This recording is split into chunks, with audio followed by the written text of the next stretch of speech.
equal historical fact is that during World War II, the U.S. government thought it was so important to grow hemp for the war effort, to grow hemp for rope and for canvas for the war effort for World War II, that the U.S. government produced a film called Hemp for Victory.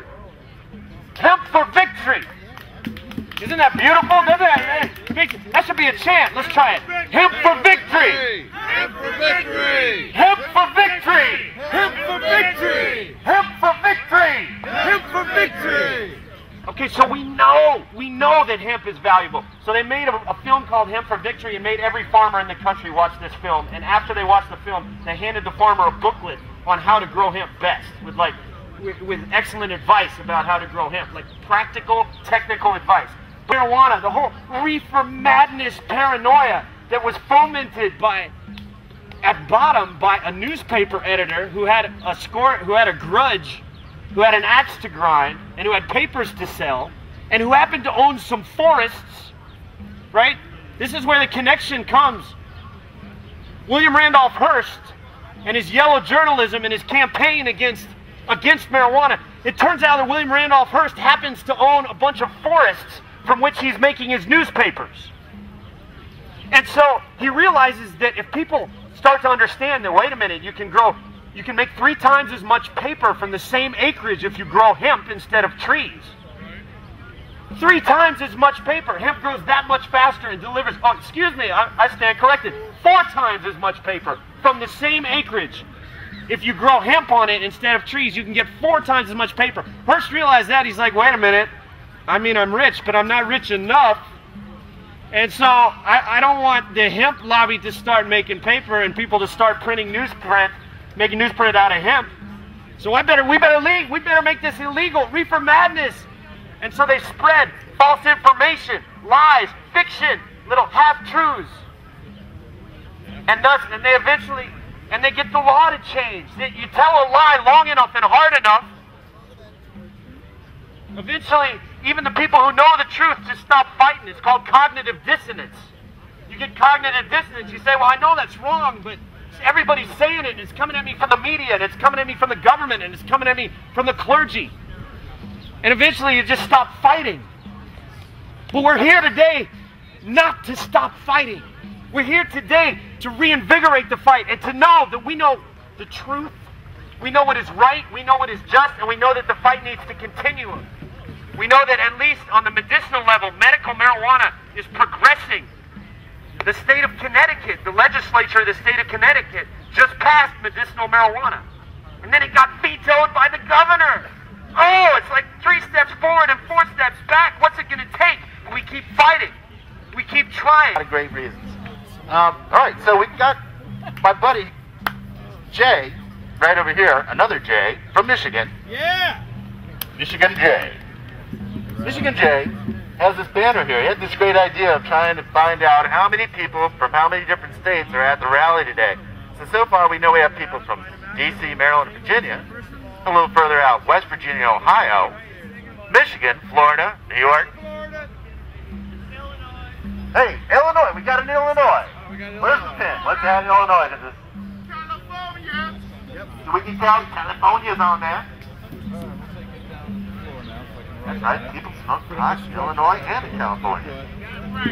All right, where else? We got Trinidad.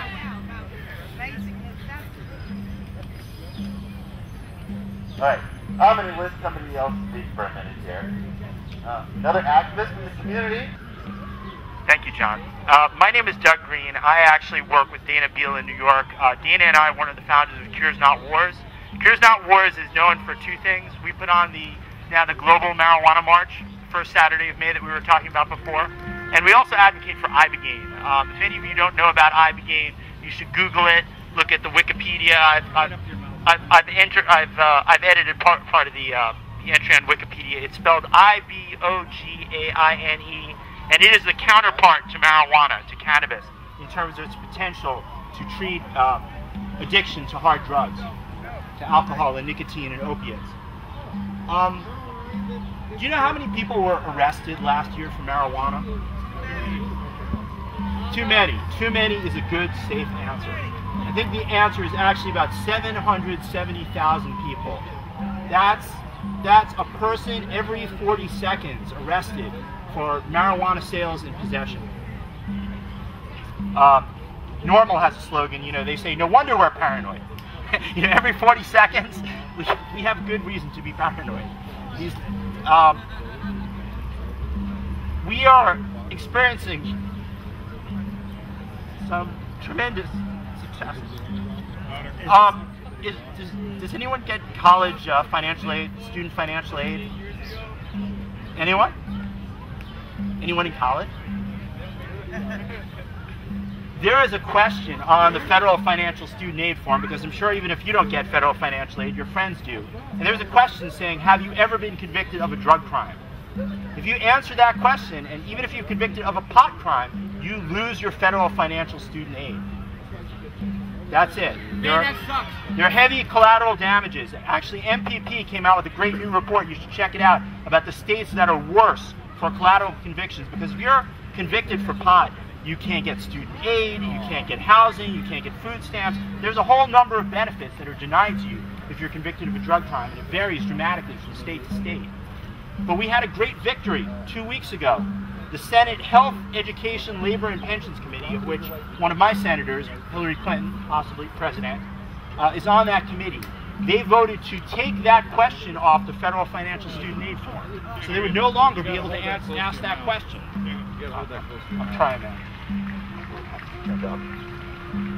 This is probably one of the first times since 1970 when we can actually repeal a federal drug law by taking this off the financial student aid form. Another thing that's going on is that people, my friend Tony from the Libertarian Party was talking about Ron Paul. Ron Paul and a number of other members of Congress have introduced a bill, I think it's called H.R. 1004, and that bill would allow the DEA to grant permits for industrial hemp. There's actually a bill in the House of Representatives, not the Senate, to legalize hemp. Also this summer, we're going to be having a huge vote on medical marijuana. This is one of our best chances. Dana and I in New York were very involved in the campaign for medical marijuana. The Assembly passed a medical marijuana bill. Governor Spitzer, our new governor, was inclined to sign it, but the Republicans in the state Senate blocked it. But in Congress this summer, there's going to be a Hinchy-Rohrabacher amendment to the appropriations bill for, I think, commerce, justice, and state. And what this language says is the federal government cannot go in and enforce laws against medical marijuana patients and providers only in those states that have recognized medical marijuana. Very simple, easy thing, just saying the feds are not going to go in where the people of the state have determined that marijuana is medicine. And that vote is going to be coming up this summer. So make sure you call your members of Congress and let them know the federal government should just be defunded from enforcing medical marijuana laws in the states that have recognized it. And I wanted to thank you all here for coming.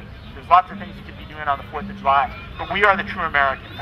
I came here back in the late 80s, in 1988, and I spoke here, and in a lot of ways we're worse, but the movement to make change for medical marijuana, for recognizing the right of responsible adults to use marijuana, and for broader ending the war on drugs, this global war that is funding terrorists, that is killing our people all over the place in all kinds of ways with this war on drugs. It's got to go, just like we have to end the war in Iraq as soon as we can, and just keep coming back. Talk to your friends, your family, your neighbors, your schoolmates about the war on drugs and how it's affecting us, and we will make the change.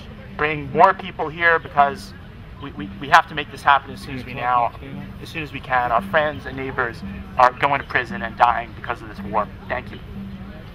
All right. My name is Dana Beal, and I am the founder of this event. Power to the people! I got up before and I talked, but I'm like most speakers. I need to warm up. And I went up before because nobody was here yet. The event had to start.